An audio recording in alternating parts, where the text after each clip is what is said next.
Welcome to the Elite Life with Trisha and Kylee. This is where we'll teach you how to develop grit, give yourself grace, and succeed in real estate. So let's dive in.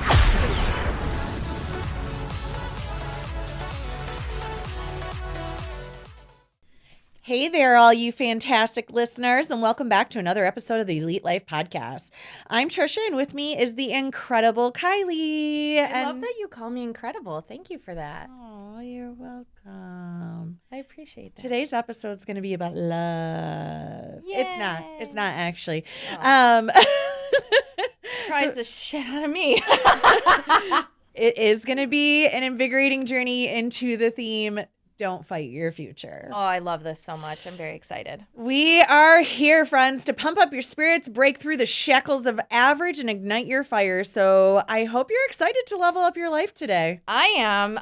So whether you're an entrepreneur, a superhero parent, or just like a regular rock star, this episode is definitely for you. We're here to share some powerful insights and give you some action steps that you can take away today to lift your spirits and upgrade your mindset. We talk a lot about mindset and level up your life. So let's dive in. Yes, friend. Yes, friend. Okay, so the road to creating a life that you genuinely love can sometimes be hindered by past trauma.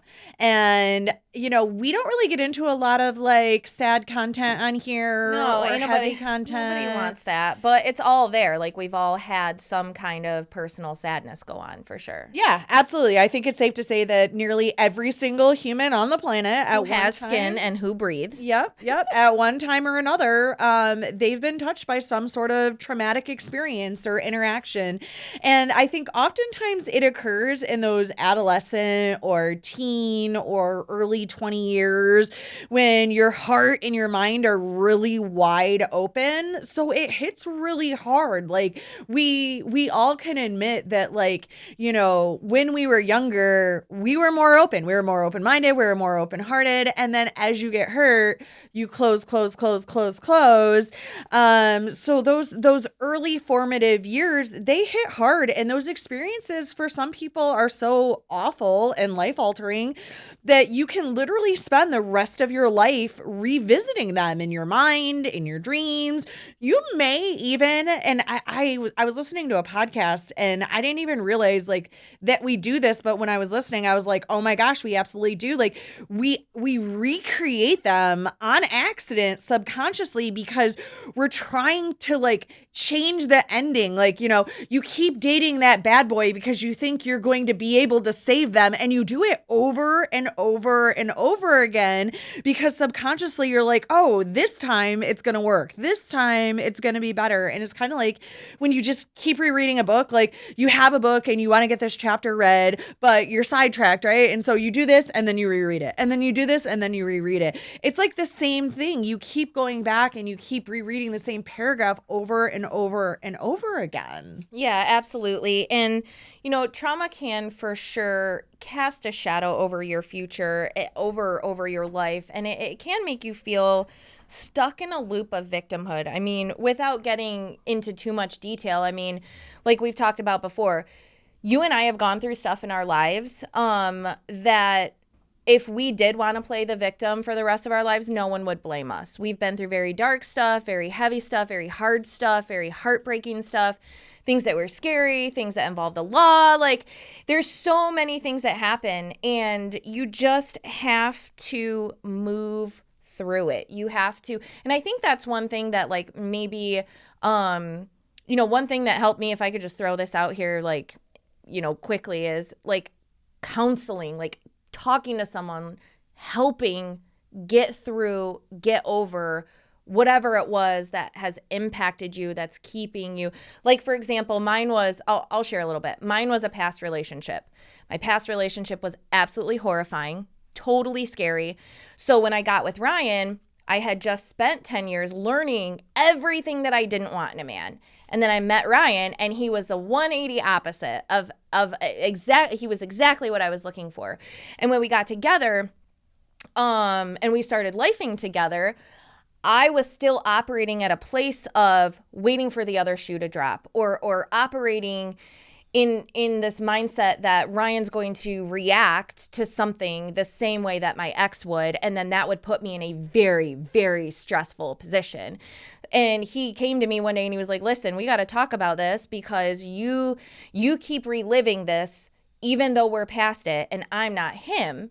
And there's no other shoe to drop. Like, whatever happens, like, we're in this together. So just know that, like, you're not the only person out there, and you can move past stuff. I know that, like, our parents have gone through horrible things. Like, everybody goes through stuff. It's just life.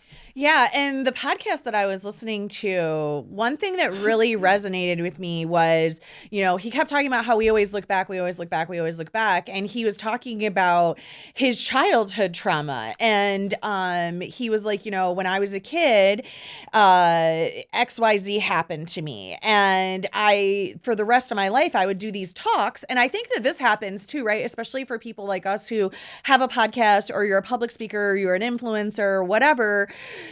When you were a child, you were raised by alcoholics, right? And so your story always starts with, well, as a child, I was a child of alcoholics, or I was a child of an abusive parent, or I was sexually abused as this.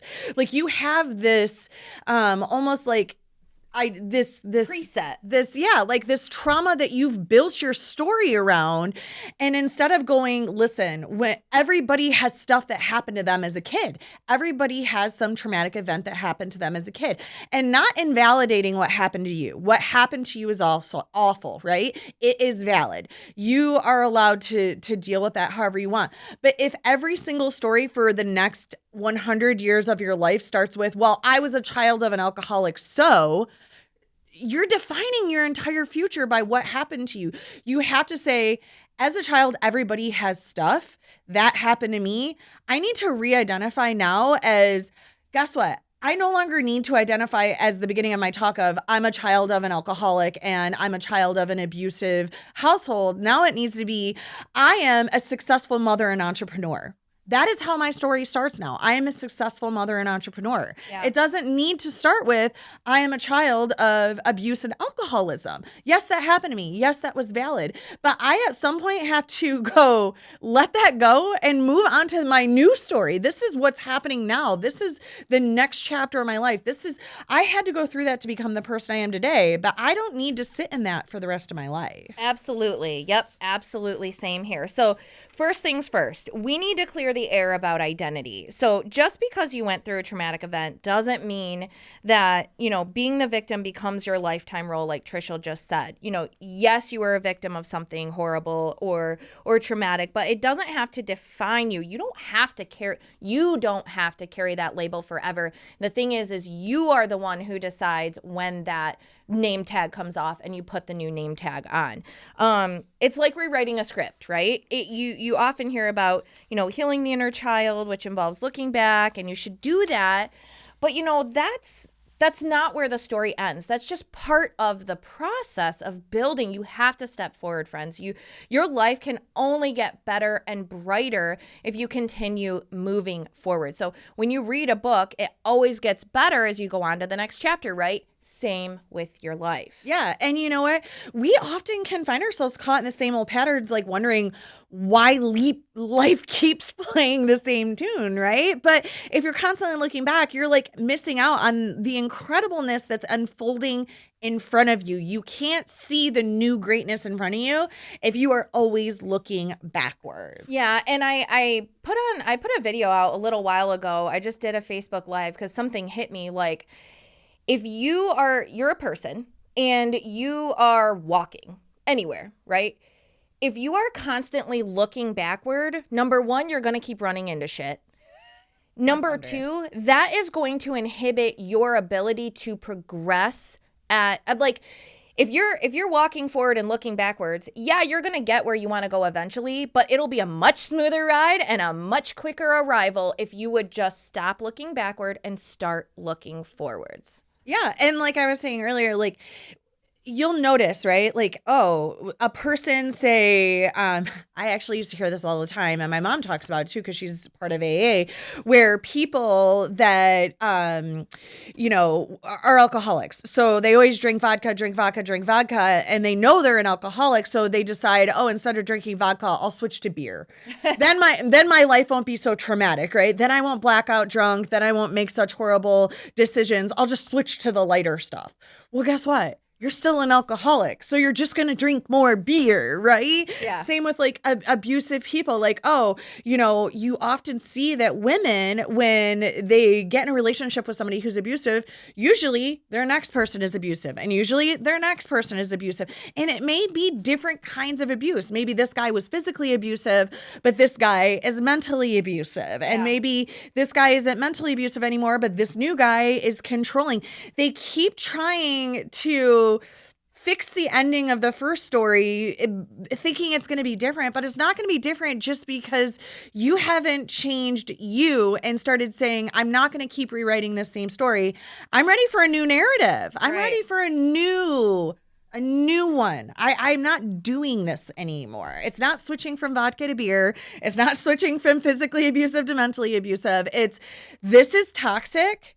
It's not a part of my life anymore. What's my new narrative? Absolutely. What's my new thing? I don't have to continually be the girl that picks the wrong guy. I don't continually have to be the girl that keeps the job with toxic bosses, because we keep allowing this thing over and over again in our life, and it's just going to keep happening. Yeah, absolutely. And then there's the financial aspect too. So like, have you ever noticed how like some of us, might overspend, while we're searching for meaning or purpose or looking to fill that hole in our lives. And we only end up like broke and confused. Like, I watch a lot of hoarders. That is my secret guilty pleasure. And the one recurring thing is these hoarders, trauma happens, they start hoarding, everything goes downhill.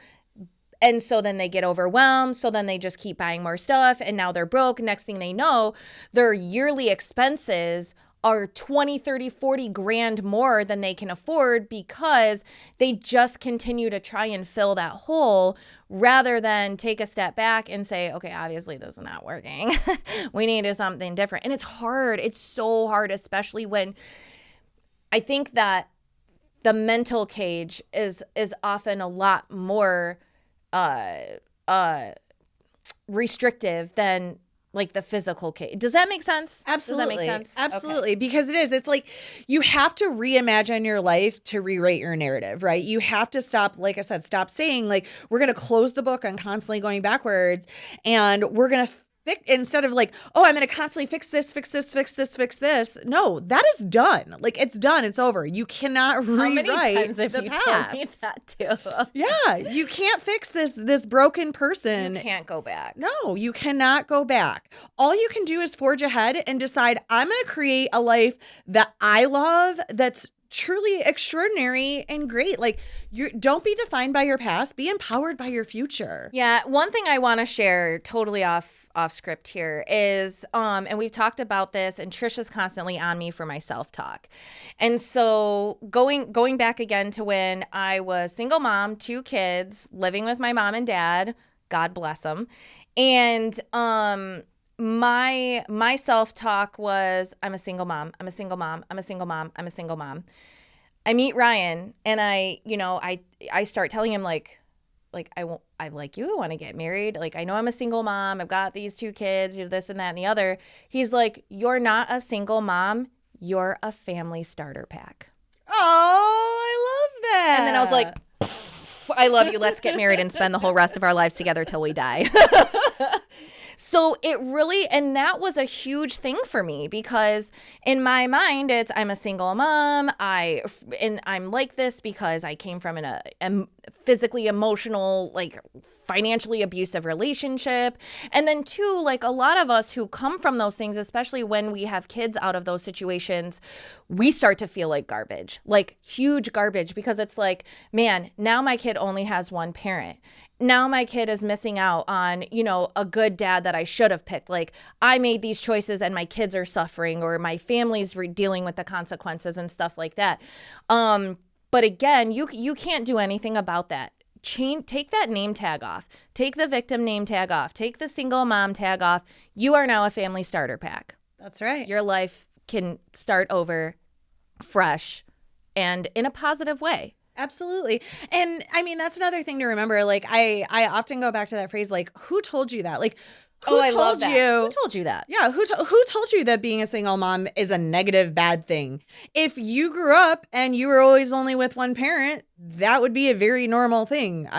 I have one loving parent. I don't know that I'm missing something. Yeah. You are the only one that decides if you are inadequate, or if you are missing something, or if something is a negative. Why can't it be a positive? It's just like body image, right? Like, in America, we have this like body image of Barbie that we think is great. If you go to another country where they embrace curves, and that is a status of procreation, and they look for women with larger body types, they would look at the Americans that look like Barbie and be like, ugh. So it's like, who told you that, right? Like, what you decide is a negative or a positive is just something that culture or a family member or somebody put on you. Those are their beliefs. They don't have to be your beliefs, and they don't have to be your truth. So I want to wrap this up because it was just supposed to be a short and sweet, like, you know, get your mind right. But I want to wrap it up with a challenge for everybody. So today, as soon as this is over, I want you to sit down and I want you to identify one area in your life where you've been stuck in the past trying to rewrite it. And I want you to make a commitment to take one positive action today that propels you forward into a fresh new chapter. And I know it's hard. And I know that the temptation is great.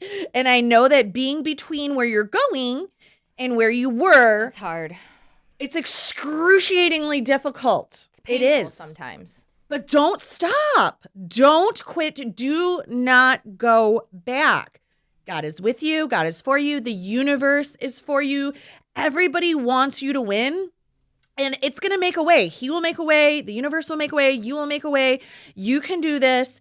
And you are almost there. You're almost there. We all stop ourselves. We've all seen that meme where the guy's chipping away. And there's just this close 1 millimeter. And he quits. And we all do that. So stop turning back and burn the boats and move forward. All right, you heard it here first, Elite Lifers. It's time to turn the page, rewrite your narrative, and create a life that's not just good, but great. You guys have got this. Woo! All right. Thanks for joining us this week. I hope this was inspiring, this episode of Elite Life. So whether you're a entrepreneur building empires, parent raising kids, you know, regular superheroes serving in your community, remember that your future is wide open. It's waiting for you to step into it. And if you found value in the show, please make sure that you share it with your friends and family. You never know who's like we always come back to this. You never know whose life you can impact by just hitting that share button. Yeah. And until next time, friends, keep dreaming, growing, and embracing every new beginning with excitement. Bye. Bye.